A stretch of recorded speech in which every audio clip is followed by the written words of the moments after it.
માતા યશોદા લાલાને પોતાની કાંખમાં લે, માથા ઉપર કપડાં મૂક્યા હોય, કપડાનું આખું ભાર લઈ અને યમુનાજીમાં જતા હોય, કપડાં ધોઈ અને લાલાને લઈને આવતા હોય. હવે એવા સમયમાં ધરતી માતા જે છે ભગવાન પાસે આવે. ધરતી માતા ભગવાન પાસે આવી અને કહે છે પૃથ્વી માતા કે ભગવાન તમારા ચરણોથી હું ઘણી પવિત્ર થઈ છું. કારણ કે બોલાયા તો પૃથ્વી માતા એ જ. દસમ સ્કંદમાં જુઓ તમે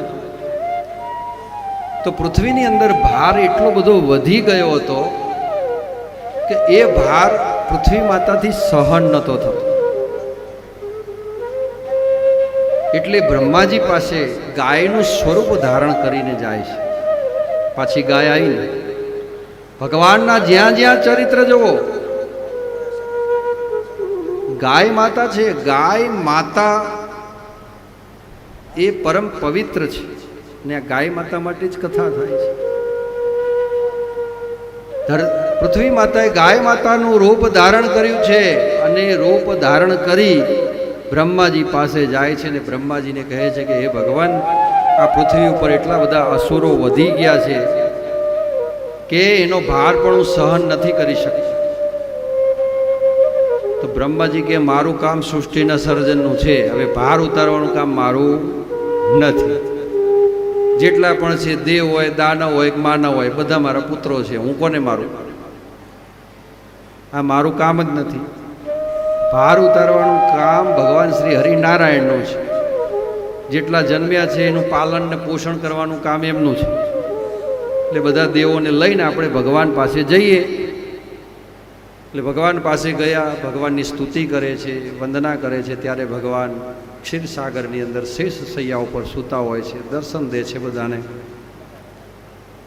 આવવાનું પ્રયોજન પૂછે છે. ત્યારે એ પ્રયોજનની અંદર બ્રહ્માજી કહે છે કે આ ગાયના સ્વરૂપમાં જે ભગવાન અહીંયા બિરાજમાન છે, અહીંયા આવ્યા છે, એ ગાય માતાના સ્વરૂપમાં સ્વયં પૃથ્વી છે. અને પૃથ્વી ઉપર ભાર વધી ગયો છે, અધર્મનો ભાર વધી ગયો છે. અને અધર્મીઓનો ભાર પૃથ્વી સહન કરી શકતી નથી. માટે તમે આ ધરા ઉપર આવો અને અસુરોનો વધ કરી આ પૃથ્વીને ભાર મુક્ત બનાવો, પૃથ્વીનો ભાર હળવો કરો. ત્યારે પરબ્રહ્મ પરમાત્મા ભગવાન શ્રી હરિ નારાયણે કહ્યું કે તમે ખૂબ ઉચિત સમય આવ્યા છો. મેં પણ મનની અંદર મારો મનોરથ અને સંકલ્પ હતો કે આ પૃથ્વીનો ભાર હળવો કરવું. અને એ દ્રષ્ટિએથી મેં યદુકુલની અંદર જન્મ લેવાનો વિચાર કર્યો છે. દેવકી અને વસુદેવજી એમના ત્યાં હું જન્મ લઈશ અને આ પૃથ્વીનો ભાર ઉતારીશ. એટલે તમે નિશ્ચિંત થઈ અને જાઓ. ભગવાન સત્ય સંકલ્પી છે. એકવાર વચન આપે એટલે એનું પાલન કરે છે. એટલે ભગવાનની સત્ય સંઘની અંદર તમે જાઓ અને બધા અંશાત્મક સ્વરૂપે દેવોમાંથી ગોવાળોનો અવતાર લઈ અને વ્રજની અંદર વસો. અને ભગવાન નારાયણ યદુકુલની અંદર આવવાના છે, તો યદુકુલને તમે પ્રબળ બનાવો.